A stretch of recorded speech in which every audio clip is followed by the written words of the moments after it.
تو سورہ یوسف کی آیت نمبر 67 اور 68.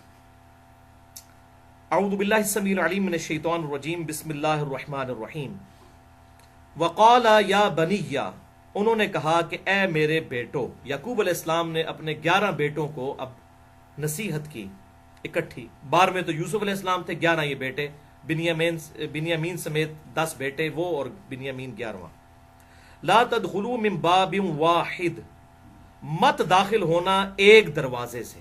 یعنی اس وقت شہروں کے باہر فصیلیں ہوتی تھیں، مختلف دروازے ہوتے تھے. تو یعقوب علیہ السلام نے کہا کہ تم 11 بھائی، ظاہر ہے یہ اونچے لمبے تگڑے قسم کے بھائی، اور ایک دروازے سے داخل نہ ہونا، یعنی نظر نہ لگ جائے، اس حوالے سے وہ چاہتے تھے ایک دروازے سے مت داخل ہونا. وَادْخُلُوا مِنْ أَبْوَابٍ مُتَفَرِّقَةٍ، اور داخل ہونا تم مختلف دروازوں سے. 2-3 بھائی ایک دروازے سے، 2-3 دوسرے سے، 2-3 تیسرے سے، مختلف دروازوں سے تم داخل ہونا.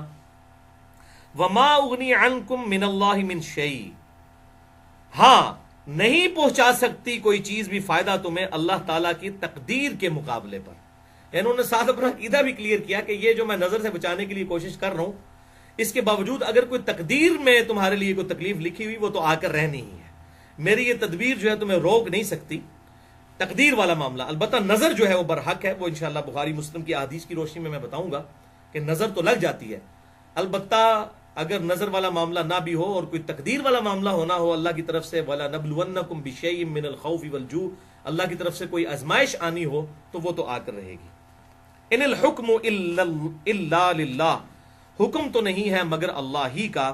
علیہ توکلت، اسی پر میں نے بھروسہ کیا. وعلیہ فلیتوکل المتوکلون، تو توکل کرنے والوں کو اسی ہستی پر توکل کرنا چاہیے.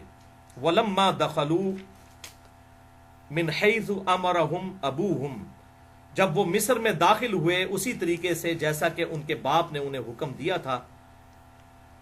ما کان یغنی عنہم من اللہ من شیء، تو اللہ تعالیٰ کے مقابلے پر ان کو تقدیر کے اس معاملے میں کوئی چیز فائدہ نہیں پہنچا سکتی تھی. الا حاجۃ فی نفس یعقوب قضاها، سوائے اس احتیاطی تدبیر جو انہوں نے کی. یوسف علیہ السلام کے نفس میں جو اس معاملے میں خواہش پیدا ہوئی کہ میں اس طریقے سے کوئی احتیاطی تدبیر کروں کہ میرے بچوں کو نظر نہ لگے. اللہ تعالیٰ کی اگر کوئی تقدیر غالب ہونے والی ہوتی کسی معاملے میں تو وہ اس کو روک نہیں سکتی تھی. لیکن ساتھ ہی اللہ تعالیٰ نے ان کو انڈورس بھی کر دیا یعقوب علیہ السلام کو. وَإِنَّهُ لَذُو عِلْمٍ لِمَا عَلَّمْنَاهُ، اور بے شک وہ صاحب علم تھے اس علم کے سبب جو ہم نے یعقوب علیہ السلام کو سکھایا تھا.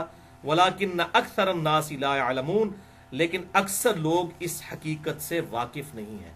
یعنی یوسف علیہ السلام نے یہ جو اسٹریٹجی اڈاپٹ کی کہ سارے بیٹے جو ہیں وہ ایک دروازے سے داخل نہ ہوں، نظر بد سے بچنے کے لیے جو انہوں نے یہ طریقہ اختیار کیا، تو اللہ تعالیٰ نے کہا کہ اس کے ذریعے سے تقدیر تو نہیں ٹال سکتی تھی، البتہ وہ ہمارے علم والے بندوں میں سے تھے. ہم نے انہیں علم سکھایا ہوا تھا کہ یہ ظاہر ہے کہ اللہ تعالیٰ کی طرف سے انہیں علم سکھایا گیا تھا کہ نظر بد سے بچنے کا یہ طریقہ ہے. نظر بد کے اعتبار سے تو بچا جا سکتا ہے، البتہ اگر تقدیر میں کوئی اللہ کی طرف سے تکلیف، آزمائش جو ہے، وہ پریشانی جو ہے، کوئی تکلیف آزمائش کی صورت میں آ کر رہنی ہے تو وہ ٹلنے والی نہیں ہے. اب یہاں پر میں اس حوالے سے تھوڑی نظر بد کے حوالے سے بھی گفتگو کر لیتا ہوں. اس کانٹیکسٹ میں 5 صحیح الاسناد احادیث انشاءاللہ ڈسکس کروں گا، اور 5 کی 5 ہی صحیح بخاری اور صحیح مسلم سے ہیں الحمدللہ.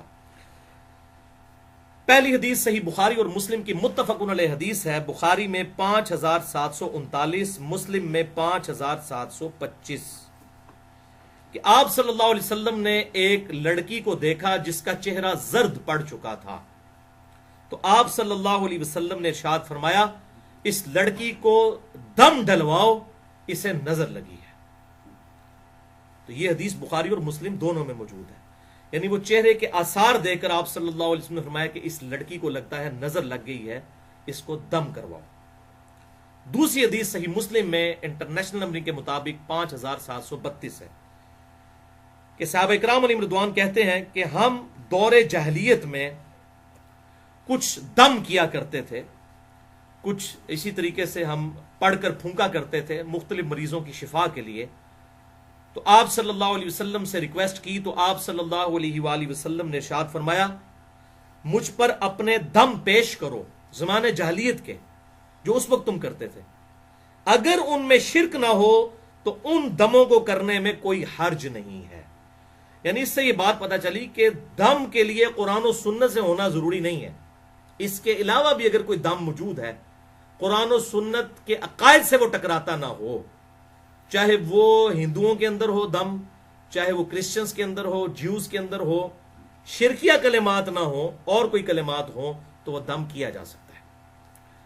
اور اسی میں ظاہر امپلائڈ ہے یہ بات کہ اگر قرآن حکیم سے بھی کسی نے کوئی ایکسپیرینس کے ذریعے یہ بات سمجھ لی ہے کہ یہ آیت پڑھنے سے اس علاج اس معاملے کا ہو جاتا ہے، چاہے وہ قرآن و سنت میں نہ بھی موجود ہو، ایکسپیرینس کے ذریعے کسی کو یہ بات پتہ چلی ہے، تو اس طرح کے دم کرنے میں بھی شرعی طور پر کوئی قباحت نہیں ہے اس حدیث کے تحت، اور اس کی ایکسپلینیشن صحیح مسلم میں اگلی حدیث سے ہو جاتی ہے۔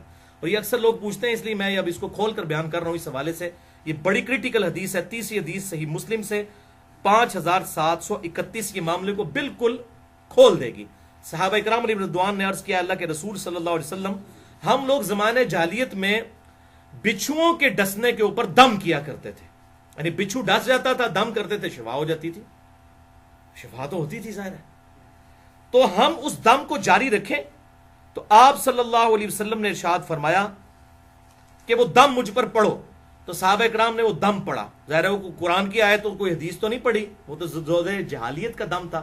تو آپ صلی اللہ علیہ وسلم نے جب سنا تو فرمایا اس میں کوئی شرکی الفاظ موجود نہیں، تم اس کو کرتے رہو۔ اور پھر آپ صلی اللہ علیہ وسلم نے اوپن لائسنس دے دیا، کسی مولوی کا لائسنس لینے کی ضرورت نہیں ہے اس معاملے میں۔ آپ صلی اللہ علیہ وسلم نے صحیح مسلم میں اسی حدیث میں اوپن لائسنس دیا۔ آپ صلی اللہ علیہ وسلم نے ارشاد فرمایا جو شخص اپنے بھائی کو نفع پہنچا سکتا ہو، فائدہ پہنچا سکتا ہو، تو اسے چاہیے کہ وہ فائدہ پہنچائے۔ جیسا کہ بخاری اور مسلم کی وہ متفق علیہ حدیث ہے، جو ایک سفر کے دوران ایک جو قبیلے کا سردار تھا اس کو جو ہے وہ سانپ نے کاٹ لیا تھا، تو پھر ایک صحابی نے سورۃ الفاتحہ کا پڑھ کر دم اس پر جو ہے وہ پھونکا تھا اور اس کو شفا ہو گئی تھی۔ پھر اس کے عوض بکریاں بھی اس نے ریسیو کی تھیں، اور آپ صلی اللہ علیہ وسلم تک وہ بکریاں پہنچی تو آپ نے بھی ان میں سے کھایا، تاکہ یہ بات پتہ چل جائے کہ اس حوالے سے اگر کوئی دم ڈال کر کوئی اگر نذرانہ بھی وصول کرتا ہے اس بنیاد کے اوپر کہ میں دم ڈالوں گا اور اس کے حوالے سے مجھے کوئی اتنی رقم دے، تو یہ بھی جائز ہے، کوئی حرج نہیں۔ لیکن یہ تمام چیزیں یہ آج کل جو یہ دم درود پڑھ رہے ہیں جس میں شرکی الفاظ موجود ہوتے ہیں، یہ ان کے لیے نہیں ہے۔ اگر سنت کے مطابق کوئی دم پڑے اور اس کے ذریعے اس کو کوئی ذریعہ معاش بھی بنا لیتا ہے اس حوالے سے اور نذرانے وصول کرتا ہے، تو یہ بخاری اور مسلم کی متفق علیہ حدیث ہے، بڑی مشہور حدیث ہے یہ سورۃ الفاتحہ کے دم کے حوالے سے، تو یہ جائز ہے اگر اس کے ساتھ اس طرح کی کوئی کمٹمنٹ کر لی جائے، لیکن شرکی الفاظ نہ ہو۔ تو اس میں آپ صلی اللہ علیہ وآلہ وسلم نے معاملہ بالکل کھول کر بیان کر دیا۔ سوال اینڈ میں یہ اپنی گفتگو انشاءاللہ مکمل کر لوں۔ اچھا، چوتھی حدیث بھی صحیح مسلم سے ہے، انٹرنیشنل نمبر کے مطابق 5702، کہ آپ صلی اللہ علیہ وسلم نے ارشاد فرمایا العین حق، نظر کا لگ جانا یہ حق بات ہے کہ ایسا ہو جاتا ہے، نظر لگ جاتی ہے۔ پھر آپ صلی اللہ علیہ وسلم نے ساتھ ہی ارشاد فرمایا اگر کوئی شے تقدیر پر بھی سبقت لے جاتی تو وہ نظر ہے، اور جب نظر لگ جائے اور کوئی شخص تم سے غسل کا مطالبہ کرے تو اس کے لیے غسل کر دیا کرو۔ اب یہ ایک پورا معاملہ ہے، یہ غسل کرنا کیا ہے، وہ بخاری اور مسلم میں حدیثیں ملتی ہیں، الموطا امام مالک میں بھی ڈیٹیل کے ساتھ، کہ ایک صحابی تھے سیدنا سہل بن حنیف رضی اللہ تعالیٰ عنہ،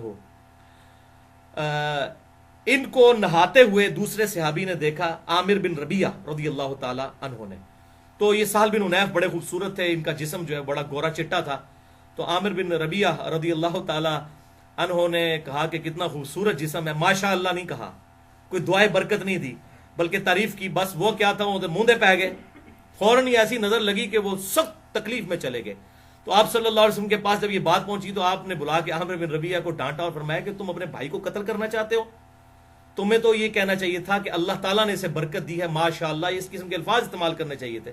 اور یہ ہماری مسلمانوں کی ٹریڈیشنز ہیں، سبحان اللہ، الحمدللہ، انشاءاللہ، ماشاءاللہ۔ اور سورۃ الکہف میں بھی آتا ہے، وہ جو باغ میں داخل ہوا تو اللہ تعالیٰ اس نے ماشاءاللہ نہیں کہا، تو پھر دیکھیں باغ کے ساتھ کیا اشر ہوا۔ تو ایون اپنے بیوی بچوں کو، اپنے خاندان کو دیکھنا اور کسی بات سے خوش ہو، اپنی نظر بھی بعض اوقات انسان کی لگ جاتی ہے، تو فوراً پڑھنا چاہیے ماشاء اللہ، جیسا اللہ نے چاہا. ٹھیک ہے، لا حول ولا قوت الا باللہ. تو اس قسم کے کلمات اللہ کی طرف ان چیزوں کو منسوب کرنا چاہیے، ورنہ نظر لگ جاتی ہے، یہ برحق ہے نظر کا لگ جانا. تو کتنے الفاظ زبردست ہیں صحیح مسلم 5702 کہ اگر تقدیر پر بھی کوئی بات غلبہ پا لیتی، اگر یہ ہوگا تو نہیں لیکن اگر پا سکتی، تو یہ اتنی سٹرونگ چیز ہے نظر کا لگ جانا. جب غسل کا مطالبہ کیا جائے تو غسل کرو. اور وہ میں واقعہ سنا رہا تھا جو آپ بخاری اور مسلم میں ہے، الموطا امام مالک میں بھی ڈیٹیل کے ساتھ آیا، مشکات میں بھی موجود ہے. تو سہل بن عنیف جو ہے ہوتے موندے ہی پہ گئے، ظاہر ہے کہ ان کو اتنی سخت نظر لگ گئی. تو آپ صلی اللہ علیہ وسلم نے عامر بن ربیعہ کو بلا کر فرمایا تم اپنے بھائی کو قتل کرنا چاہتے ہو، اس کے لیے برکت کی دعا کرتے اگر تم نے اتنا اس کا خوبصورت جسم دیکھا تھا. تو آپ صلی اللہ علیہ وسلم نے پھر ان کے لیے علاج تجویز فرمایا کہ یہ عامر بن ربیعہ جس کی نظر لگی ہے یہ غسل کرے، اپنے ہاتھ پاؤں اور اپنا چہرہ یہ سب کچھ دھوئے یا وضو کرے، اور اس پانی کو ایک جو ہے برتن میں جمع کیا جائے، پھر اس پانی کے ساتھ وہ شخص غسل کرے کہ جس کو نظر لگی ہے. تو ایسا جب کیا گیا تو ان کی نظر اتر گئی، وہ بالکل ٹھیک ہو گئے. تو یہ وہ مسلم میں جو الفاظ ہیں، جب غسل کا مطالبہ کیا جائے تو غسل کر دینا چاہیے. تو آپ سے بھی اگر کوئی مطالبہ کر دیتا ہے کہ جی جناب غسل کرو، لگتا ہے تہاڈی نظر لگی ہے، تو پھر مطالبہ پورا کرنا ضروری ہو جائے گا اس حوالے سے.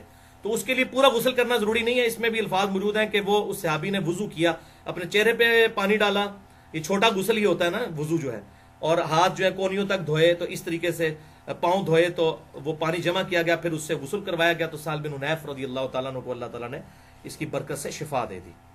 اچھا، 5ویں حدیث. اب یہ تو ساری باتیں ہوں گی اتنی ڈینجرس، علاج کیا ہے ان چیزوں کا؟ اصل چیز تو یہ ہے نا، اکثر لوگ پوچھ رہے ہوتے ہیں نظر کا علاج کیا ہے، نظر کا دم کیسے ڈالا جائے. تو دم تو مختلف لوگوں نے ایکسپیرینس سے بھی حاصل کیے ہیں. سورہ قلم کی جو آخری آیات ہیں، وَإِن يَكَادُ الَّذِينَ كَفَرُوا لَيُزْلِقُونَ، یہ میں آپ کو پڑھ کے بھی سنا دیتا ہوں، اس کا تھوڑا ترجمہ بھی اس حوالے سے، یہ بڑی امپورٹنٹ آیات ہیں. یہ حدیث میں تو نہیں ہے لیکن لوگوں کا ایکسپیرینس ہے نظر بد کے حوالے سے. سورہ قلم جو ہے، سورہ الملک سے جو فوراً بعد آگے صورت ہے وہ سورہ ہے سورہ قلم. تو اس کی آخری آیات جو ہیں، آخری آیت 51 اور 52 جو ہے، وَإِن يَكَادُ الَّذِينَ كَفَرُوا لَيُزْلِقُونَكَ بِأَبْصَارِهِمْ لَمَّا سَمِعُوا الذِّكْرَ، کہ یہ کافر تو یہ چاہتے ہیں کہ وہ ضرور تمہیں نظر لگا دیں اپنی آنکھوں کے ذریعے جب وہ الذکر قرآن سنتے ہیں. تو یہ کافروں نے باقاعدہ بندے بلائے تھے نظر لگانے والے کہ آپ صلی اللہ علیہ وسلم کو نظر لگا دیں کس طریقے سے. تو آپ صلی اللہ علیہ وسلم جب قرآن پڑھتے تھے تو وہ ایسے نظر سے دیکھتے رہتے تھے کہ حضور صلی اللہ علیہ وسلم کو کسی طریقے سے نظر لگ جائے تو یہ جو دعوت ہے رک جائے. اب ان کو کیا پتا تھا، وہ تو اللہ کے پیغمبر ہے، وہ تو اللہ کی حفاظت میں ہے. تو یہ وہ اس بات کا ذکر ہوا. تو اب لوگوں نے ڈسکوری کی کہ یہ نظر کے اوپر یہ آیات نازل ہوئی ہیں تو یہ پڑھ کے پھونکیں. تو اگر اس طرح کسی کا ایکسپیرینس ہوتا ہے کسی حوالے سے، تو آپ صحیح مسلم کی حدیث سن چکے ہیں 5732 کہ اگر اپنے بھائی کو، اور 5731 کوئی نفع پہنچا سکتا ہے اپنے ایکسپیرینس کے ذریعے کسی حوالے سے، تو ایون قرآن و سنت سے ہٹ کر بھی کوئی دم ہو، شرکیہ نہ ہو، تو وہ دم کر سکتے ہیں آپ، اس میں کوئی مسئلہ نہیں ہے. لیکن اگر اس دم کے اندر یا علی مدد، یا شیخ عبد القادر جیلانی مدد، اس قسم کے کوئی شرکیہ الفاظ ہے تو وہ دم نہیں ہے بھی، وہ شیطنت ہے پھر. ٹھیک ہے، یا کوئی دیوی کو پکارتا ہے اس کے اندر، یا کسی بت سے مدد مانگتا ہے، تو اس معاملے میں اگر کوئی شفا ہو بھی جاتی ہے وقتی طور کے اوپر، تو وہ دم کرنا جو ہے وہ حرام ہے. بعض اوقات انہی شیاطین کی طرف سے غلبہ ہو جاتا ہے، اور یہ اکثر اوقات شیاطین جب غلبہ کرتے ہیں تو کہتے ہیں فلاں جو ہے وہ جو ہے، خصوصاً انڈیا کے اندر ایسا ہوتا ہے، فلاں جو ہے وہ بت کے اس دربار پر لے جاؤ جہاں پر ان کا وہ سارا میلہ ٹھیلا لگا ہوتا ہے، تو لوگوں کو وہ جنات اتر جاتے ہیں. وہ بیسیکلی وہ شیاطین ہوتے ہیں جو لوگوں کا عقیدہ خراب کرنا چاہتے ہیں. ادھر بھی ہوتا ہے بعض کا، تو کہتے ہیں فلاں دربار پہ لے گئے کہ ٹھیک ہو گئے، اسی دربار تو ہی شیطان آئے ہوتے ہیں، جن چڑھے ہوتے ہیں، اسی واسطے کہ لوگوں کو قرآن و سنت سے ہٹا کر اس طرح کے معاملات کیے جائیں. تو یہ اس میں آپ صلی اللہ علیہ وسلم کے واضح الفاظ ہیں صحیح مسلم کے اندر 5731 اور 5732 کہ ایسے الفاظ نہ ہوں جو شرکیاں ہوں، ادروائز وہ ایکسیپٹیبل نہیں ہوں گے، پھر وہ دم جو ہے پھر ایکسیپٹیبل نہیں ہوگا. ہاں شرکیاں نہ ہو تو چاہے قرآن و سنت میں نہ بھی ہو، یا ایون قرآن سے کوئی ایسا دم ہو جو آپ صلی اللہ علیہ وسلم نے تعلیم نہیں فرمایا لیکن کسی نے ایکسپیرینس سے لرن کیا ہے، تو وہ بھی کر سکتے ہیں. آپ صلی اللہ علیہ وسلم نے اجازت دے دی، میں نے مسلم شریف کی حدیث بتا دی ہے. تو یہ آیت وَإِن يَكَادُ الَّذِينَ كَفَرُوا لَيُزْلِقُونَكَ بِأَبْصَارِهِمْ لَمَّا سَمِعُوا الذِّكْرَ، اور یہ کافر کہتے ہیں کہ تو نظر لگا کے ضرور آپ صلی اللہ علیہ وسلم کو نظر لگا دیں گے. اس طرح آپ کو یہ آنکھیں پھاڑ کر دیکھتے ہیں جب آپ قرآن الذکر پڑھ رہے ہوتے ہیں، وَيَقُولُونَ إِنَّهُ لَمَجْنُونَ، اور کہتے ہیں کہ یہ تو مجنون ہے معاذ اللہ نبی، وَمَا هُوَ إِلَّا ذِكْرٌ لِّلْعَالَمِينَ، اور یہ قرآن تو نہیں ہے مگر نصیحت تمام جہان والوں کے لیے. اور یہ جو ہے ضمیر آپ صلی اللہ علیہ وسلم کی طرف بھی لوٹ سکتی ہے کہ آپ صلی اللہ علیہ وسلم تو نہیں دعوت حق کرنے والے مگر سارے جہان والوں کے لیے. تو اللہ کی طرف سے آپ صلی اللہ علیہ وسلم اللہ کے ریپریزنٹیٹو بن کر آئے ہیں، ان کو نہیں نظر لگ سکتی. تو بعض لوگ یہ آیت بھی دم کر کے، لوگوں کا ایکسپیرینس ہے کہ نظر لگی ہو تو یہ پڑھ کر پھونکا جائے تو شفا ہو جاتی ہے. باقی یہ پانی کے اوپر آپ صلی اللہ علیہ وسلم نے پھونکے مارنے سے منع کیا ہے. ڈائریکٹ پھونک ماری جا سکتی ہے کسی بھی معاملے کے اندر، اور اگر کوئی پانی پہ بھی دم کرتا ہے تو اس کے لیے پھونک مارنا ضروری نہیں ہے. آپ سامنے پانی رکھ کے اگر کوئی دم پڑھ کر اور وہ پانی کسی کو دیتا ہے پینے کے لیے تو اس طرح کے معاملات کے اندر بھی کوئی حرج نہیں ہے، لیکن الفاظ شرکیہ نہیں ہونے چاہیے، یہ اس کے لیے شرط ہے. تو یہ 5ویں حدیث بخاری اور مسلم کی متفق علیہ حدیث ہے، جس میں دم جو بتایا گیا ہے آپ صلی اللہ علیہ وسلم کی طرف سے جو سنت دم ہے نظر بد سے بچنے کا. صحیح بخاری میں حدیث ہے اور سنن ابی داؤد میں ہے. بخاری میں 3371 انٹرنیشنل نمبر کے مطابق اور سنن ابی داؤد میں 4737 کہ آپ صلی اللہ علیہ وسلم نے ارشاد فرمایا کہ تمہارے باپ ابراہیم علیہ السلام اپنے 2 بیٹوں کو یعنی حضرت اسماعیل اور اسحاق کو ان کلمات کے ساتھ دم ڈالا کرتے تھے نظر بد سے بچنے کے لیے. اور ابو داؤد میں آگے الفاظ ہیں کہ میں بھی اپنے 2 بیٹوں کو حسن اور حسین کو انہی الفاظ کے ساتھ دم ڈالتا ہوں جن الفاظ کے ساتھ ابراہیم علیہ السلام اپنے 2 بیٹوں کو اسماعیل اور اسحاق کو دم ڈالتے تھے. آپ نسبت دیکھیں کہاں ملائی ہے آپ صلی اللہ علیہ وسلم نے. حسن و حسین کے مقابلے کرتے ہیں لوگ، یزید کو لے کے آتے ہیں. یزید کو کیا، ساروں کو اکٹھا کر لیں آپ جتنے آپ کے چاہنے والے ہیں، حسن و حسین کا مقابلہ نہیں ہو سکتا. تو آپ صلی اللہ علیہ وسلم نسبت کیا ملا رہے ہیں کہ اسماعیل اور اسحاق کو ابراہیم علیہ السلام اپنے 2 بیٹوں کو دم کرتے تھے اور میں اپنے 2 بیٹے حسن و حسین کو انہی الفاظ کے ساتھ وہ نظر بد سے بچنے کے لیے دم ڈالتا ہوں. اعوذ بکلمات اللہ التامہ من کل شیطان وہامہ ومن کل عین لامہ. میں اللہ کی پناہ مانگتا ہوں، اللہ کے کلمات تامہ کی پناہ مانگتا ہوں تمام شیاطین سے اور وہامہ اور تمام زہریلے جانوروں سے، ومن کل عین لامہ اور ہر اس آنکھ سے جو نظر لگا دیتی ہے، تکلیف پہنچانے والی آنکھ سے، نظر بد سے میں اللہ تبارک و تعالی کی پناہ مانگتا ہوں. یہ آپ خود پڑھیں اور اس کے بعد آپ پھونک دیں بچوں کے اوپر. اور اس طرح بھی ہوگا کہ آپ اس کو عربی لنگوسٹک کے اعتبار سے جو سنن ابی داؤد میں آتا ہے، اعیذکما، میں تم دونوں کو پناہ میں دیتا ہوں اے حسن و حسین. اعیذکما، اعیذکم ہوگا میں تم سب کو پناہ دیتا ہوں، یہ عربی لنگوسٹک کے اعتبار سے. تو اگر سارے بیوی بچوں ماں باپ سب پہ دم ڈالنا ہے تو آپ کہیں گے اعیذکم بکلمات اللہ التامہ من کل شیطان وہامہ ومن کل عین لامہ. ٹھیک ہے، یہ تا آتے ہیں تو یہ وقف ہوں گے. اعوذ بکلمات اللہ التامہ، یہ تا ہے گول تو ہا بن جائے گی. من کل شیطان وہامہ ومن کل عین لامہ. تو یہ الفاظ ہیں جو صحیح بخاری 3371 اور سنن ابی داؤد 4737 نمبر حدیث کے اندر الحمدللہ آئے ہیں. بہرحال اس حوالے سے یہ بات یاد رکھیں بھائیوں کہ یہ جتنے بھی اس قسم کے اذکار ہیں، سنت اذکار، اس کے علاوہ بھی ہیں، میں آج انشاءاللہ کچھ بتا بھی دیتا ہوں مزید.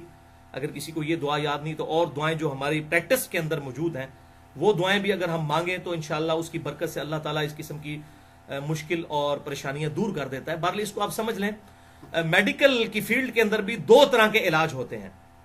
ایک کو ہم کہتے ہیں پریونٹیو علاج، حفاظتی علاج، جیسے یہ ویکسین ہے، کسی بیماری سے بچنے کے لیے ویکسین لگائی جاتی ہے، یعنی بیماری ہونے سے پہلے ہی ویکسینیشن کی جائے، اس کو ہم کہتے ہیں پریونٹیو ٹریٹمنٹ. ہماری انجینئرنگ کی فیلڈ میں بھی اس قسم کے پریونٹیو علاج کیے جاتے ہیں مشینوں کے. مثلا مشین کو تیل دینا، یہ تیل کیوں دیا جاتا ہے؟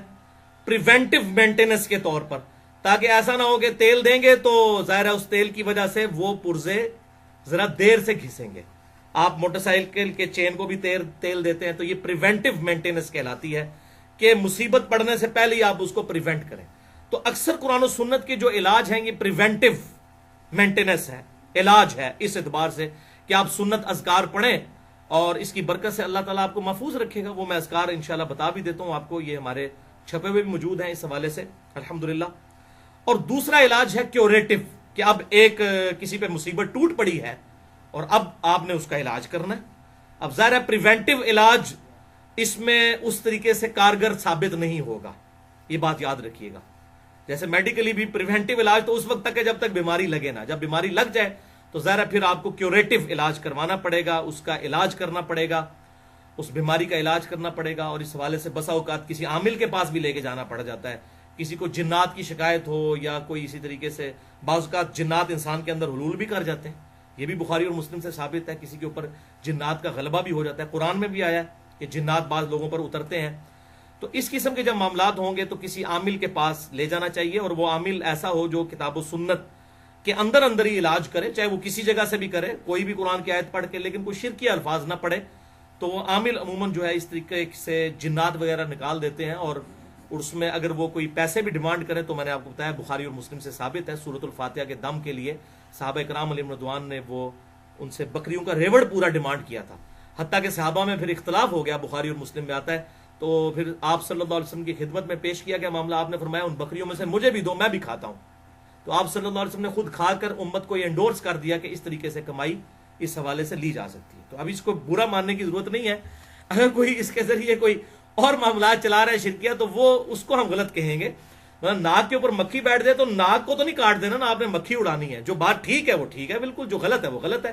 تو جتنی بات حق ہے ہم اتنی حق بات کو مانتے ہیں، جو باطل بات ہے ہم اس کو ماننے کے لیے تیار نہیں ہوں گے۔ تو اس کا باریک سا فرق بھی ضرور سمجھنا چاہیے۔ اس معاملے میں انسان کو جو ہے وہ فوراً جذباتی نہیں ہونا چاہیے کہ یار یہ کیا کہہ رہا ہے کہ ایسا کیا جا سکتا ہے۔ تو یہ الحمدللہ بخاری اور مسلم میں موجود ہے۔ ہاں اب اگر آج تک ہمیں کسی نے نہیں بتایا تو ان تو مولویوں کو گریبان پکڑے، اسی تو مولویوں کے خلاف ہیں کہ یہ مولوی جو ہیں یہ جو ہے وہ اپنے فرقے کی باتیں بتاتے ہیں ایک دوسرے کو نیچا دکھانے کے لیے۔ تو اس طریقے سے جو کیوریٹو مینٹیننس، جو کیوریٹو ٹریٹمنٹ ہوگا کسی کا، اس کے لیے کسی عامل کے پاس لے کر جائیں تو وہ علاج کر دیتا ہے۔ اور بعض اوقات وہی علاج کوئی عامل کرتا ہے جو مطلب کوئی نیک انسان ہو تو اس کا بعض اوقات جلدی اثر بھی ہو جاتا ہے۔ اب میں آپ کو اپنا پریکٹیکل ایکسپیرینس بتاتا ہوں، یہ بھی کچھ دن پہلے کی بات ہے۔ اب میں یہ کو نہیں اپنی کوئی نیکی کوئی میں آپ کو بتانے لگوں، میں علاج نہیں کرتا، نہ اس کے بعد کوئی مجھے ای میل کرنا شروع کر دے جناب ساڈے جن کارڈ دو فون ہوتے بھی لوگ جینوں کاٹ رہے ہوتے ہیں، وہ کہتے ہیں موبائل سامنے، آپ ایڈوانس طریقہ کہتے ہیں موبائل سامنے رکھو بندے دے، اور واقعی اثر بھی ہوتا ہے۔ وہ ادھر سے پڑھتے ہیں پاکستان سے لوگ انگلینڈ میں بیٹھے وہ واقعی اس کا علاج بھی کر رہے ہوتے ہیں۔ پر میں یہ کام نہیں کرتا ہوں، لیکن میں آپ کو بتا رہا ہوں آج تک میں نے کبھی کام نہیں کیا، یہ میرا زندگی کا پہلا اور شاید آخری ایکسپیرینس ہوا ہو۔ کچھ دن پہلے وہ ہمارے یہاں پہ وہ درس میں آتے ہیں، شانی بھائی آج نہیں آئے ہوئے ہیں، تو ان کے ساتھ بچپن سے کوئی چیز اٹیچ ہے، تو بعض اوقات ان کے اندر حلول بھی کر جاتی ہے۔ ادھر میرے سامنے بھی ایک دفعہ ہم یہاں پہ کھڑے تھے تو اچانک وہ ایسے کانپنے شروع ہو گئے، دھڑل سے پیچھے ہی جا کے گرے۔ تو اس طرح اکثر وہ جو ہے وہ گر پڑتے ہیں، وہ چیز ان کے اندر چلی جاتی ہے اور پھر وہ تھوڑے عرصے کے لیے کنٹرول کرتی ہے، پھر باہر نکل جاتی ہے۔ تو ان کو پھر ہم نے یہ صبح شام کے اپنے گرین کارڈ اور بلو کارڈ میں نے کہا کہ آپ پڑھنے شروع کریں۔ تو مجھے وہ 2 ہفتے پہلے کی بات ہے، مسجد میں ظہر کے بعد ہم بیٹھے ہوئے تھے، مجھے کہتے ہیں جی ولی بھائی بڑا فائدہ ہوا ہے اس کے ذریعے نا، اب میرے اندر نہیں وہ چیز جاتی کم از کم، اب باہر آ کے کھڑی ہو جاتی ہے، لیکن میں جب وہ باہر آ کے کھڑی ہوتی ہے تو میں پھر ذکر نہیں کرتا، میں چاہتا ہوں ایک دفعہ میرے سامنے آ جاؤ، میں خدا دن آیا تو مقابلہ کرنا ہے بھائی، میرے سامنے آ جائے ایک دفعہ۔ تو کہتا جی میں ایک بار تکڑے ہوں، میں کہ ایک کام نہ کرو، جب آپ کے پاس بھی فیل ہو کے آئی ہے تو آپ فوراً یہ سنت اذکار اعوذ بکلمات اللہ التامات من شر ما خلق یہ پڑھیں، یا بسم اللہ الذی لا یضر پڑھیں، یا معوذات آخری 3 صورتیں پڑھیں، اس قسم کی جو وہ 5 سنت اذکار میں اینڈ پہ بتا دیتا ہوں۔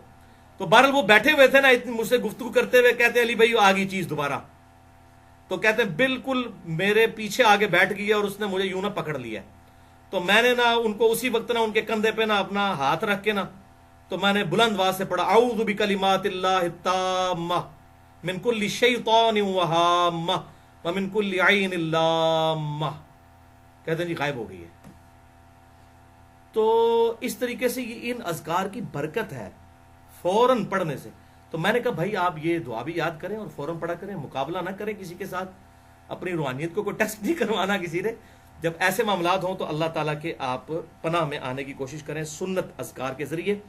اس حوالے سے میں نے بڑی ڈیٹیل گفتگو کی ہے مسئلہ نمبر 82 کے نام سے اسماء اعظم جو ہیں سنت اذکار, اور اس میں میں نے یہ اپنے جو بلو کارڈ اور گرین کارڈ ہے ان کا تعارف بھی اس میں کروایا تھا. یہ دنیا دار لوگ بھی گرین کارڈ اور بلو کارڈ دیتے ہیں اور ہم بھی دیتے ہیں. یہ گرین کارڈ جو ہے یہ فرض نماز کے بعد کے اذکار ہیں, اور بلو کارڈ صبح و شام کے سنت اذکار ہیں. تو یہ الحمدللہ ہماری جو ویب سائٹ ہے ahlsunnatpark.com, اس پہ اس کا اوریجنل PDF کورل ڈرا کی فائل سے ہم نے جو ہے وہ ڈیٹیکٹ کر کے ڈالا ہوا ہے. وہ 5 MB کی فائل ہے, وہ اپنے آپ اس پہ کریں. اس کا اینڈرائڈ بھی انشاءاللہ ایک بھائی ہمارے بنا رہے ہیں, وہ اینڈرائڈ بھی اس کا بن جائے گا, آپ کے اینڈرائڈ فونز کے لیے اویلیبل ہوگا. بل یہ PDF فارم میں تو بلو کارڈ اور گرین کارڈ ضرور ڈاؤن لوڈ کریں, اور یہ الحمدللہ ہم نے اب ہزاروں کی تعداد میں چھپوائے ہیں, انشاءاللہ آپ کو مل بھی جائیں گے. ان میں یہ سنت اذکار لکھے ہیں. بہرحال میں نے آسانی کے لیے انہی میں سے 5 سنت اذکار جو ہیں یہ الگ سے پرنٹ بھی کروائے تھے. یہ جو ہمارا ریسرچ پیپر نمبر 7 ہے اس کا آخری پیج, یہ 10 کمانڈمنٹس والا جو ہے, اس کے آخری پیج پہ یہ ہم نے اذکار لکھے ہیں. جادو ٹونا, وبائی امراض اور قدرتی حادثات سے بچاؤ کے صحیح سنت وظائف. یعنی لوگ وہ پیر و فقیروں کے چکر میں کوئی شرکیہ وظائف نہ پڑھتے رہیں, بلکہ یہ سنت وظائف پڑھیں جو امام کائنات سید الاولین والآخرین شفیع المذنبین رحمت للعالمین سیدنا و مولانا امام اعظم محمد رسول اللہ صلی اللہ علیہ وسلم انہوں نے تعلیم فرمایا. اور اس کے نیچے میں نے لکھا ہے مرشد کامل امام الانبیاء صلی اللہ علیہ وسلم کی صحیح احادیث کی روشنی میں تمام احادیث کے نمبرز علماء حرمین بیروت کی انٹرنیشنل نمبرنگ کے مطابق ہیں, جو عربی کتب شائع ہوتی ہیں دارالسلام مکتبۃ الشاملہ کی.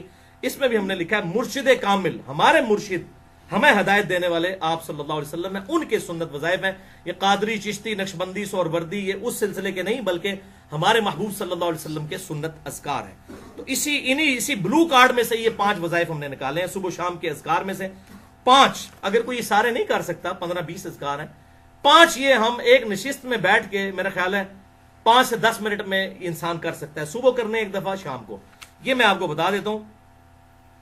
بہرحال اللہ کی طرف سے تکلیف تو آئیں گی. اکثر لوگوں کو جنات کا مسئلہ ہو جاتا ہے, آسیب کا مسئلہ ہو جاتا ہے, لوگ پریشان ہوتے ہیں جی یہ کہاں سے بیماری آ گئی, اور جب پوچھے تو اکثر لوگ نماز روزہ بھی نہیں کرنے والے ہوتے, تو کہتے ہیں مصیبت کہاں سے آ گئی. مصیبت تو سب سے بڑی آپ کی یہ ہے. پھر سنت اذکار نہیں کرنے والے ہوتے. پھر اس کے باوجود بھی اگر کسی کے ساتھ کوئی ایسا مسئلہ بن جائے تو وہ سنت اذکار کے اوپر استقامت اختیار کرے, اپنے آپ کو امپروو کرنے کی کوشش کرے, انشاءاللہ آپ کی روحانیت مضبوط ہوگی. تو اس حوالے سے معاملات سیدھے ہو جائیں گے. میں نے اسماء اعظم اور دعا کی قبولیت اور سنت اذکار یہ گرین اور بلو کے حوالے سے مسئلہ نمبر 82 میں یہ گفتگو کی ہے, کس طریقے سے یہ سنت اذکار فائدہ پہنچاتے ہیں, کون سی اسماء اعظم ہے جس کے ذریعے دعا قبول ہوتی ہے. بہرحال وَلَنَبْلُوَنَّكُمْ بِشَيْءٍ مِّنَ الْخَوْفِ وَالْجُوعِ وَنَقْصٍ مِّنَ الْأَمْوَالِ وَالْأَنفُسِ وَالثَّمَرَاتِ. ہم ضرور آزمائیں گے تمہیں خوف کے ذریعے, بھوک کے ذریعے, جان اور مال میں نقصان کے ذریعے. اللہ تعالیٰ نے چیک ضرور کرنا ہے. تو یہ آزمائشیں انسان پہ ضرور آتی ہیں. آپ دیکھیں کینسر بھی تو کسی کو ہو جاتا ہے, لوگ کہتے ہیں جنات کیوں چڑھ گئے جی میرے اوپر, تو آپ مجھے جنات کو تو چھوڑ دیں, کینسر بھی تو انسان کو ہو جاتا ہے. اس کی بھی آپ وجہ تلاش کریں گے, کسی نے کینسر کروا دیا. اکثر تو ہمارے کچھ ہو جائے تو فوراً تلاش میں جادو ٹونا کسی نے کروا دیا. نہیں, سارا جادو ٹونا انڈیا, پاکستان, بنگلہ دیش جی واڑا ہے, اور کدھر نہیں ہے. ہوتا بھی ہے لیکن 99% نہیں ہوتا. ہمارے اپنے اعمال ہوتے ہیں, یا بعض اوقات ہم پر آزمائش آتی ہے اور وہ نکل جاتی ہے آزمائش. آپ سنت اذکار کی طرف متوجہ ہوں, انشاءاللہ اللہ تعالیٰ حفاظت فرمانے والا ہے. تو یہ اس حوالے سے وہ اس چکر میں لوگ پڑ جاتے ہیں, خود کچھ کرنا نہ پڑے, اور پھر وہ جو ہے وہ بابوں کی تلاش میں نکلتے ہیں, اور بعض اوقات پھر وہ اپنا ایمان بھی گوا بیٹھتے ہیں. اس حوالے سے کوئی شرکیہ اگر کوئی دم پڑھنے شروع کر دیں گے, کوئی ناد علی یا اس قسم کے الفاظ جس میں شرکیہ الفاظ موجود ہیں, تو وہ اس کی تو پڑھنے کی کوئی اجازت نہیں ہے. تو اس طریقے سے جس طرح جراثیم کے ذریعے انسان کو دنیاوی طور پر ہیپاٹائٹس A, B, C یا اسی طریقے سے کینسر کا مرض ہو جاتا ہے, اسی طریقے سے روحانی امراض بھی ہوتے ہیں. انسان کو کبھی آسیب کا سایہ ہو جانا, کوئی جنات کا گھس جانا کسی بندے کے اندر, یا جادو ٹونا کا ہو جانا, لیکن اس کا علاج ہمارے محبوب صلی اللہ علیہ وسلم نے تعلیم فرمایا ہوا ہے. بہرحال یہ کہنا کہ جی وہ بندش ہو جاتی ہے, کوئی رزق بند کر, بھائی کسی کا کوئی رزق بند نہیں کر سکتا. یہ معاملات یاد رکھیں.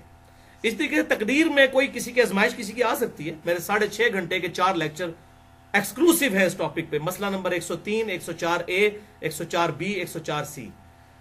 اللہ کی طرف سے رزق کی تقسیم کا مسئلہ کیا ہے, اور مسئلہ تقدیر اور انسان کی پیدائش کا مقصد. اس ٹاپک پہ تقریباً 200 کے قریب آیات کراس ریفرنس کے طور پر پورے قرآن حکیم سے میں نے 6.5 گھنٹے میں 4 لیکچرز کے اندر وہ کور کیے ہیں. بہرحال یہ آخر میں 5 وظائف آپ سن لیں. یہ وہ وظائف ہیں جو انشاءاللہ ہم آسانی سے کر سکتے ہیں کیونکہ یہ ہمیں یاد بھی ہیں. تو کم از کم یہ 5 وظائف آپ یاد رکھیں. اگر وہ دعا یاد بھی نہیں ہے، اعوذ بکلمات اللہ التامہ من کل شیطان وہامہ ومن کل عین لامہ، وہ یاد نہ بھی ہو، یہ اذکار ہمیں یاد ہیں. یہ بہت پاورفل ہیں اور ان میں سے بعض اذکار تو اس سے بھی زیادہ پاورفل ہیں الحمدللہ. یہ 5 سنت اذکار صبح و شام کے میں نے اسی بلو کارڈ میں سے الگ سے جو ہے پرنٹ کروائے ہیں. آپ یہ ریسرچ پیپر نمبر 7 اگر ڈاؤن لوڈ کر لیں ahlsunnatpak.com سے، اس کے آخری پیج پہ یہ لکھے ہوئے ہیں. ہم ہزاروں کی تعداد میں اس کی ہارڈ کاپیز بھی تقسیم کرتے ہیں. پہلا وظیفہ سن لیں، آیت الکرسی کا وظیفہ. سورۃ البقرہ کی آیت نمبر 255، جس کے بارے میں صحیح بخاری میں انٹرنیشنل نمبر کے مطابق 2311 نمبر حدیث ہے کہ آپ صلی اللہ علیہ وسلم نے اس بات کو انڈورس کیا جب شیطان انسانی شکل میں حضرت ابو ہریرہ کے پاس آیا رضی اللہ تعالی عنہ. بڑی ڈیٹیل حدیث ہے. اینڈ پہ اس نے ایک وظیفہ بتایا حضرت ابو ہریرہ کو اور کہا کہ اے ابو ہریرہ، اگر تم رات کو سونے سے پہلے آیت الکرسی سورۃ البقرہ کی آیت نمبر 255 پڑھ لو گے، اللہ لا الہ الا هو الحی القیوم وهو العلی العظیم تک، تو پوری رات اللہ تعالیٰ کی طرف سے ایک فرشتہ تمہاری حفاظت پر مامور ہو جائے گا. فرشتے کو پکارنا نہیں، پکارنا اللہ کو ہے، اللہ مامور کر دے گا. ٹھیک ہے، فرشتے کو پکار نہیں سکتے، پکارنا اللہ ہی کو ہے. تو یہ شیطان نے وظیفہ دیا اور اپنی جان چھڑائی. تو آپ صلی اللہ علیہ وسلم کی خدمت میں حضرت ابو ہریرہ آئے تو آپ صلی اللہ علیہ وسلم نے فرمایا کہ وہ ہے تو جھوٹا تھا، انسانی شکل میں ہے، وہ شیطان تھا ابو ہریرہ، تجھے پتہ نہیں چلا، لیکن بات اس نے سچی کی ہے. تو اسی حدیث کے تحت لوگ کہتے ہیں کہ اگر شیطان بھی اگر اچھی بات کرے جو کتاب و سنت سے انڈورس ہو تو لے لینی چاہیے. لیکن یہ بات کرنا آسان ہے. ہماری کوئی حدیث ہم بیان کر دیں بخاری مسلم سے تو لوگ کہتے ہیں یہ حدیثاں تے آنے پر بیان نہیں کرنی چاہیے. ویسے کہتے ہیں شیطان کو بھی لے لو، خدا تو نہ شیطان کو تسی لے لیندے ہو تے بخاری مسلم کو میں تو نہیں لکھی ہے. اگر میں نے وہ بنو امیہ کا پول کھول دیا بخاری مسلم سے کہ کیا امت پہ ظلم ڈھایا گیا، حضرت حسین کی شہادت کیسے ہوئی، مسئلہ نمبر 101، صحیح مسئلہ خروج اور فکر حسین حق پرستی کی علامت ہے، جو آپ سمجھ لیں کہ مولانا مودودی رحمہ اللہ کی کتاب خلافت و ملوکیت کا وہ ورژن ہے، ویڈیو کی فارم میں صحیح الاسناد احادیث کی روشنی میں 50 واقعہ کربلا کا حقیقی پس منظر، جو ہماری ویب سائٹ پہ بھی اپلوڈ ہے، ریسرچ پیپر نمبر 5B. تو کہتے ہیں حدیثیں بیان نہیں کرنی چاہیے. تو خدا کے لیے آپ اس بات کو سمجھے کہ یہ تمام کی تمام چیزیں احادیث میں آئیں. تو شیطان بھی اگر غلط بات کرتا ہے تو صحیح بات کرتا ہے تو آپ اس سے لے لیں، اس میں کوئی حرج نہیں ہے. تو مجھے اگر کوئی شیطان کا درجہ دینا چاہتا ہے تو ضرور دے، مگر شیطان سے ورسٹ بھی دے دے تو بات تو قرآن و سنت کی ہے، وہ لے لینی چاہیے، اس میں کوئی جھگڑا نہیں کرنا چاہیے. تو یہ پہلا وظیفہ ہے کہ آیت الکرسی رات کو پڑھیں، انشاءاللہ صبح تک حفاظت ہوگی. اور المستدرک الحاکم میں بھی، جامعہ ترمذی میں بھی حدیث ہے انٹرنیشنل نمبر کے مطابق 2880. یہ صحت کے اعتبار سے تو مضبوط نہیں ہے لیکن اس کو سپورٹیو ہے صحیح بخاری کی اس حدیث کو. میں اس لیے بیان کر دوں کہ جو صبح کے وقت آیت الکرسی پڑھتا ہے شام تک اللہ کی حفاظت میں رہتا ہے، جو شام کو پڑھ لیتا ہے صبح تک رہتا ہے حفاظت میں. تو شام سے صبح تک تو یہ بخاری سے ثابت ہو گیا 2311. تو صبح والا سائملٹینیس کنٹراسٹ بھی امپلائڈ ہے اس کے اندر. آیت الکرسی کا وظیفہ صبح اور شام کتنی دفعہ؟ 1 دفعہ. یہ کوئی مشکل کام ہے؟ ویسے آپ نے فجر کے بعد بھی 1 دفعہ پڑھ لیا تب بھی ٹھیک ہے. وہ سنن نسائی الکبریٰ کے اندر صحیح سند کے ساتھ یہ حدیث موجود ہے کہ آپ صلی اللہ علیہ وسلم نے فرمایا، سنن نسائی الکبریٰ میں 9928 نمبر حدیث ہے انٹرنیشنل نمبر کے مطابق کہ جو فرض نماز کے بعد آیت الکرسی پڑھے گا مرتے ہی جنت میں داخل ہو جائے گا. لیکن نماز پڑھے گا نماز پڑھے بغیر تو نہیں جان چھوٹ رہی، نماز پڑھنے کے بعد پڑھے گا، خالی آیت الکرسی پڑھنے سے جنت میں نہیں جائے گا. تو آیت الکرسی وہ ہم جو فجر کے بعد 1 دفعہ پڑھ لیتے ہیں وہ بھی ہو جاتی ہے اس حوالے سے. اگر ہم اہتمام کے ساتھ پڑھ لیں گے، لادہ سے پڑھ لیں تو زیادہ بہتر ہے. دوسرا وظیفہ زبردست، یہ اکثر لوگ کہتے ہیں تعویذ لے کے آئے نا پیر صاحب کو، تعویذ بڑے کام کا تعویذ. اور تعویذ کو ہم بھی مانتے ہیں لیکن سنت تعویذ کو، تعویذ کیا کہتے ہیں؟ پناہ دینے والی. اعوذ بکلمات اللہ، میں اللہ کی پناہ میں آتا ہوں. تعویذ کیا ہوتا ہے؟ پناہ دینے والی چیز. تو ہم سنت تعویذ کو مانتے ہیں اور سنت تعویذ آپ صلی اللہ علیہ وسلم نے خود تعلیم فرمایا. صحیح بخاری میں حدیث ہے انٹرنیشنل نمبر کے مطابق 5017 نمبر اور سنن نبی داؤد میں 5082 نمبر کہ آپ صلی اللہ علیہ وسلم نے ارشاد فرمایا کہ معوذات، 3 پناہ دینے والی صورتیں، 3 تعویذ معوذات. ایک ہے معوذتین، وہ 2 بن جاتے ہیں، قل اعوذ برب الفلق اور قل اعوذ برب الناس. لیکن یہاں الفاظ ہیں بخاری میں معوذات، 3 پناہ دینے والی صورتیں، یہ اگر کوئی پڑھ لے تو یہ 3 صورتیں شیطان، جنات اور جادو کے خلاف اللہ کی پناہ میں آنے کا ذریعہ ہے. یہ تعویذ ہیں یہ 3 صورتیں. اور بخاری میں 5017 نمبر حدیث اسی کانٹیکسٹ میں موجود ہے کہ آپ صلی اللہ علیہ وسلم معوذات رات کو سونے سے پہلے 3 دفعہ پڑھتے تھے. 3 دفعہ سورہ اخلاص، 3 دفعہ سورۃ الفلق اور 3 دفعہ سورۃ الناس. آخری 3 صورتیں معوذات، 3 پناہ دینے والی 3 تعویذ. اب مجھ سے کوئی پوچھتا ہے تعویذ، میں کہتے ہیں مننے جناب تعویذ کیوں نہیں؟ 3 تعویذ پڑھ کے 3 دفعہ آپ صلی اللہ علیہ وسلم ہاتھوں کو پھونک کے اپنے پورے جسم پہ جہاں تک ہاتھ پہنچتا تھا آپ صلی اللہ علیہ وسلم دم کیا کرتے تھے. یہ ہے سنت. دم کو بھی ہم مانتے ہیں. اور قربان جب حضرت عائشہ کے الفاظ ہیں اسی حدیث میں کہ جب حضور بیمار ہو گئے تو میں یہ صورتیں پڑھا کرتی تھی، پڑھ کے آپ کے ہاتھوں پر پھونک کے آپ کے ہاتھوں کو ہی آپ کے جسم پہ پھیرا کرتی تھی، اپنے ہاتھوں کو نہیں. ظاہر ہے وہ تو مبارک ہاتھ ہے. تو حضرت عائشہ پڑھتی تھی، حضور صلی اللہ علیہ وسلم کو دم ڈالتی تھی، لیکن دم ڈالنے کے بعد حضور کے ہاتھوں پر پھونک کے حضور کے ہاتھوں کو ہی حضور کے جسم پر صلی اللہ علیہ وآلہ وسلم پھیرا کرتی تھی. تو یہ بہترین تعویذ ہیں. تو یہ تعویذ کے حوالے سے بھی سمجھ لیں، تعویذ لٹکانا جو ہے گلے کے اندر قرآنی سورت کا یا قرآنی آیت کا، اس کا ثبوت آپ صلی اللہ علیہ وسلم سے نہیں ملتا، صحابہ اکرام علیہم رضوان سے نہیں ملتا. ایک صحابی کا ملتا ہے لیکن وہ روایت ضعیف ہے. وہ سنن ابی داؤد سے اور مسند امام احمد سے پیش کی جاتی ہے کہ عبداللہ بن عمر بن عاص رضی اللہ تعالیٰ عنہ چھوٹے بچوں کو تو دم ڈالا کرتے تھے، جو بڑے بچے تھے ان کو دم ڈالا کرتے تھے، اور چھوٹے بچے جو پڑھنا نہیں جانتے تھے ان کے گلے میں تختی لٹکا دیتے تھے، اعوذ بکلمات اللہ التامات من شر ما خلق، اعوذ بکلمات اللہ التامات من شر ما خلق، یہ لکھ کر. وہ آگے آ بھی جائے گا، یہ وظیفہ بھی ہے اس میں. تو یہ روایت پکی ضعیف ہے. اس میں محمد بن اسحاق مدلس ہیں اور ان سے روایت کر رہے ہیں، اور محمد بن اسحاق تدلیس کر رہے ہیں.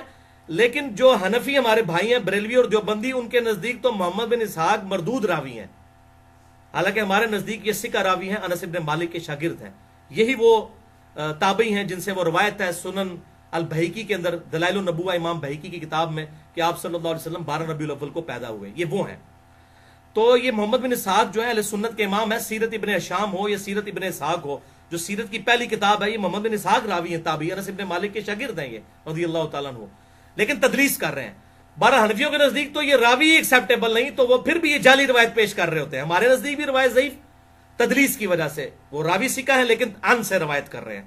وہ آپ مسئلہ نمبر 36 دیکھ لیں، یہ تدلیس کا ایشو کیا ہے صحیح مسلم کے مقدمے کی روشنی میں. بہرحال ان کے نزدیک تو یہ راوی ایکسیپٹیبل نہیں، پھر بھی لوگوں نے جی وہ عبداللہ بن عمر بن عاص تختی لٹکاتے تھے. تو یہ بھائی ایک ہی روایت تھی، یہ ثابت نہیں ہے. البتہ تابعین سے ثابت ہے کہ وہ قرآنی آیات کے تعویذ لکھ کر گلے میں لٹکایا کرتے تھے بچوں کے. اور اسی سے امام ابن تیمیہ نے بھی یہ مسئلہ لیا اور اپنے فتاویٰ میں لکھا. اس لیے آپ کو بعض اہل حدیث ہمارے جیلم میں بھی کچھ عرصہ تک پہلے تک تو تعویذ لکھا کرتے تھے، وہ امام ابن تیمیہ کی وجہ سے. تو بھائی ہمارے نزدیک جو چیز آپ صلی اللہ علیہ وسلم اور آپ کے صحابہ سے ثابت نہیں ہے، ہم اس کو ایکسیپٹ کرنے کے لیے تیار نہیں ہے ایز اے اس کو امت میں پھیلانے کے اعتبار سے. البتہ اگر کوئی یہ کرتا ہے کہ قرآنی آیت کا تعویذ لکھ کر گلے میں لٹکاتا ہے، تو اس کو تو نہ ہم بدعت کہتے ہیں، نہ شرک کہتے ہیں، نہ حرام کہتے ہیں. یہ فتویٰ نہیں لگ سکتا. اور یہ جو حدیثیں پیش کرتے ہیں جس نے تعویذ لٹکایا وہ اس نے شرک کیا، وہ تعویذ کی ہی طرف ہو گیا، یہ آپ صلی اللہ علیہ وسلم نے ان تعویذات کے بارے میں فرمایا جو شرکیہ تعویذ اس وقت لکھے جاتے تھے. آپ تو مسلم شریف کی حدیث نہیں سن چکے؟ 5732 اور 5731 کے اپنے دور جاہلیت کے دم بھی مجھ پر پیش کرو، اگر ان میں بھی شرک نہیں تو ان کو بھی کرتے رہو. تو یہ کیسے ہو سکتا ہے کہ آپ صلی اللہ علیہ وسلم جو دم کی اجازت دے رہے ہیں اور وہ تعویذ نہ لٹکانے، وہ شرکیہ تعویذ ہوتے تھے جن کو آپ صلی اللہ علیہ وسلم نے لٹکانے سے منع کیا. ورنہ کسی مسلمان کی جرت ہے کہ قرآن کی آیت لکھ کے وہ کسی کے گلے میں لٹکائے تو آپ اس کو کہیں کہ اس نے شرک کیا؟ آپ چلیں بہت سخت ہے تو بدعت کہہ سکتے ہیں کہ یہ ثابت نہیں ہے، تو آپ بدعت کہتے ہیں. ہم تو بدعت بھی نہیں کہتے کیونکہ تابعین سے ثابت ہے. تو جو چیز تابعین سے ثابت ہو اور اس معاملے میں کوئی اختلاف نہ پایا جاتا ہو تو ہم اس کے اوپر کوئی فتویٰ نہیں لگاتے. یہ تو کتاب و سنت کا الحمدللہ منہج اور سلف کا فہم ہے. اس حوالے سے میں نے آپ کو کلیئر کر دیا. البتہ یہ جو بسم اللہ کے 786 حرف لکھے ہوئے ہیں، محمد کے 92 رکھے ہوئے ہیں، اللہ کے 66 رکھے ہوئے ہیں، یہ حروف ابجد، اور ان کے تعویذ لکھنا، یہ تو قطعاً کسی صورت ہی ثابت نہیں ہے. اور یہ تو قرآن پاک کے ساتھ بالکل انہوں نے مذاق بنایا ہوا ہے. اور الٹا یہ تعویذ لکھ کر جو ہے وہ روٹی روزی چلا رہے ہیں، اس طرح کے معاملات کرنے کی بھائی اسلام میں کوئی اجازت نہیں ہے، بالکل قرآن حکیم کی تعریف ہے اس طریقے سے۔ حروف ابجد کو ہم مانتے ہیں، اگر کوئی حروف ابجد کے اعتبار سے کوئی چیز لکھتا ہے، لیکن اس کے اثرات اگر کہیں کہ آپ وہ عربی کی وہ عبارتوں والے ہیں تو اس قسم کے یہ اثرات نہیں ہوتے ہیں، نہ اس کی کوئی گنجائش ہے۔ تعویذ لٹکانے کے اعتبار سے میرا اپنا پوائنٹ آف ویو یہ ہے بھائیوں کہ دیکھیں شہد کے چاٹنے میں ہی شفا ہوگی نا، سورۃ النحل میں آیا کہ شہد میں شفا ہے، تو اب کوئی شہد کی بوتل گلے میں لٹکا لے کہ جی قرآن میں آیا شہد میں شفا ہے، تو شہد سے شفا حاصل کرنے کا طریقہ بھی آپ صلی اللہ علیہ وسلم نے سکھایا، جو بخاری مسلم میں آتا ہے ایک صحابی کا پیٹ خراب ہو گیا، آپ نے فرمایا اسے شہد دو، وہ بھائی آیا کہا جی اور خراب ہو گیا، فرمایا کہ اللہ کا قرآن سچا ہے تیرا بھائی جھوٹا ہے، ٹھیک ہے دوبارہ شہد دے، 2-3 دفعہ دیا تو شفا ہو گئی۔ تو یعنی کوئی یقین نہیں تھا نا بھی اس کا بنا ہوا، اس حوالے سے یقین بنے گا تو پھر شفا ہوگی نا، یقین بھی ضروری ہوتا ہے، یہ بھی یاد رکھیں۔ صرف یہ دم درود جو ہے نا یہ زور نہیں لگاتے جب تک آپ کا یقین پیچھے نہیں ہے، یقین ہوگا تو پھر زور لگے گا، وہ عزیمت ہوتی ہے نا۔ اسی لیے عامل ہوتا ہے، پرہیزگار شخص ہوتا ہے، اس کا پڑھنا اور عام بندے کے پڑھنے میں فرق ہے۔ احمد بن حنبل رحمہ اللہ کے بارے میں آتا ہے، لوگ ان کے پاس لوگوں کو لے جاتے تھے تو وہ جب ایک دفعہ جن کو کہتا نکل جاتا وہ نکل بھی جاتا تھا، تو اس طرح کے معاملات بھی ہو جاتے تھے۔ عزیمت ہوتی ہے ایک پرہیزگار شخص کی۔ تو بہرحال میرا اس میں پوائنٹ آف ویو یہ ہے کہ جیسے شہد کی بوتل نہیں گلے میں لٹکائی جا سکتی، لٹکا سکتا ہے کوئی کہے گا لٹکائیں، ہم کہیں گے شہد کو چاٹے تب شفا ہوگی، تو طریقہ بتایا ہے۔ تو قرآن میں جو شفا آئی سورہ بنی اسرائیل میں آیا کہ قرآن میں شفا ہے، سورہ یونس میں آیا کہ شفا ہے، اس شفا کو حاصل کرنے کا طریقہ تو بتا دیا۔ یہ 3 تعویذ ہیں معوذات، 3 پناہ دینے والی صورتیں، قل هو اللہ احد اور قل اعوذ برب الفلق اور قل اعوذ برب الناس، یہ پڑھ کر پھونکیں، یہ ہمارے ان اذکار میں موجود ہے۔ دوسرا وظیفہ ہے۔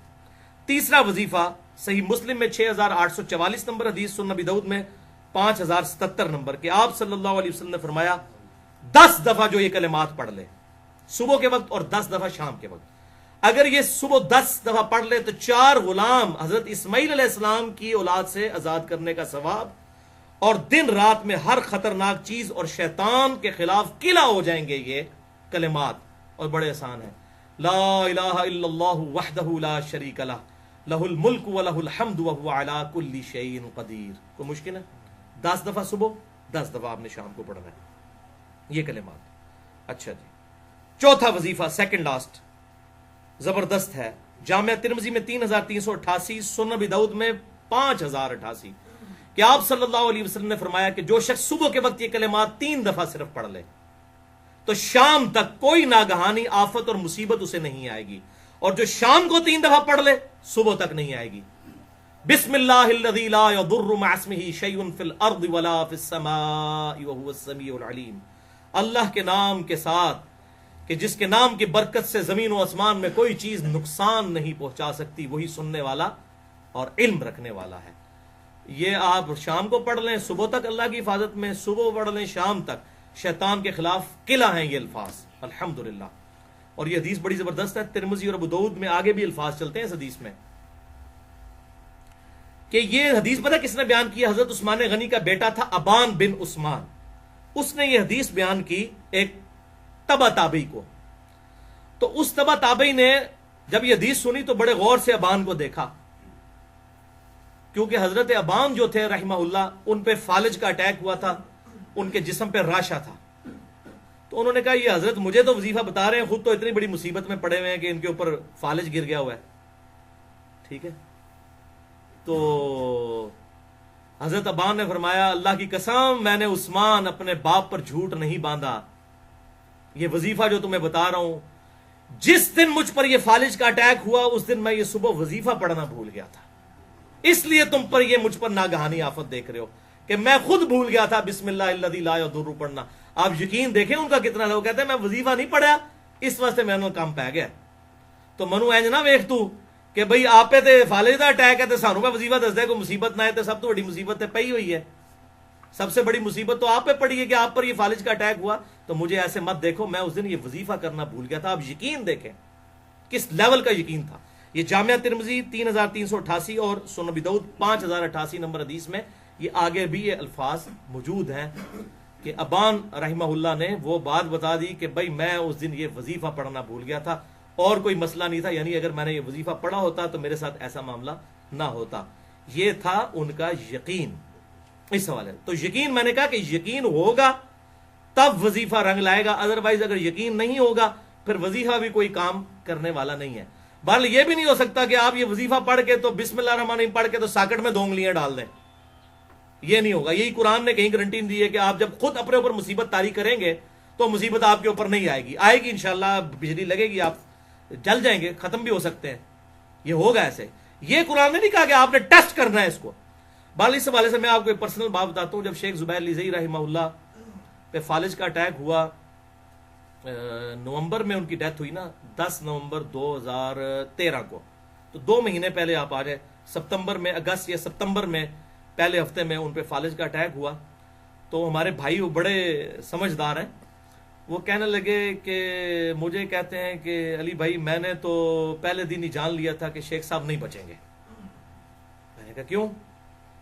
وہ کہتے ہیں کہ شیخ صاحب وظائف پہ بڑا استقامت کیا کرتے تھے، تو وہ بلکہ اکثر میں بھی جب ان کو فون کرتا تھا میں کہتا شیخ صاحب آپ کے بڑے حاسدین ہیں، آپ وظیفہ نہ بھولا کریں، کیونکہ 1-2 بار ان پہ قاتلانہ حملہ بھی ہوا، انہوں نے پسٹل بھی رکھی ہوتی تھی اپنی حفاظت کے لیے اپنے پاس۔ تو کہتے ہیں علی بھائی میں وظیفے کرتا ہوں ریگولرلی، وظیفے نہیں میں چھوڑتا۔ تو مجھے بھائی کہتے ہیں کہ مجھے نہیں لگتا شیخ صاحب اب بچیں گے، کیونکہ موت کو کوئی وظیفہ نہیں ٹال سکتا۔ یعنی اگر کسی کی اس بیماری میں موت لکھی ہوئی ہے نا، اس بیماری میں موت، پھر یہ وظیفہ اثر نہیں کرے گا، کیونکہ موت تو اٹل ہے، وہ تو ڈیفائن ہے، وہ تو قرآن میں آئے ایک لمحہ نہ آگے نہ پیچھے۔ اگر کسی بیماری نے آپ کو موت کے دروازے تک لے کر جانا ہے پھر وہ اس وظیفے سے نہیں ٹلے گی۔ تو یہ بھی ذرا ذہن میں رکھنا ہے اس حوالے سے، ورنہ کوئی کہ جی موت بھی تو بہت بڑی مصیبت ہے، وہ ٹل جائے تو موت نہیں ٹل سکتی۔ تو وہی ہوا، اللہ تعالیٰ ان کی غلطیاں معاف کرے، ان کو نیک کاموں کا اجر عطا فرمائے۔ بالو ان کی جو علمی خدمات ہیں اس پہ میرا ویڈیو لیکچرز کے پروفز کے ساتھ مسئلہ نمبر 80 ریکارڈ ہے۔ شیخ زبیر لیزئی رحمہ اللہ ایک حق گو عالم دین، اور اکثر آج لوگ میرے اوپر بڑی تہمتیں بھی لگاتے ہیں اور فیس بک پہ بھی چڑھا دیتے ہیں کہ یہ اپنی طرف سے کوئی شیخ صاحب پہ جھوٹ باندھتا تھا۔ بھئی میں نے کوئی گن پوائنٹ پہ وہ ویڈیوز ریکارڈ کروائی ہیں، میری ہر بات کے ساتھ شیخ صاحب کے جو 12 موقف جس میں وہ آج کل کے اہل حدیث علماء سے اختلاف رکھتے تھے، وہ پورے ان کے ویڈیو پروفز کے ساتھ موجود ہیں۔ میں نے اس کے علمی دلائل دیے، اس کے بعد شیخ صاحب کے کلپس ڈالے، گن پوائنٹ پہ نہیں، ان کی اپنی ریکارڈنگز۔ ہاں یہ ہے کہ ریکارڈنگ میں نے کی تھی، کیونکہ میں نے ہی ان کو قائل کیا تھا کہ ویڈیو بنوائیں، ورنہ وہ پہلے ریلیکٹنٹ تھے اس ایشو پہ۔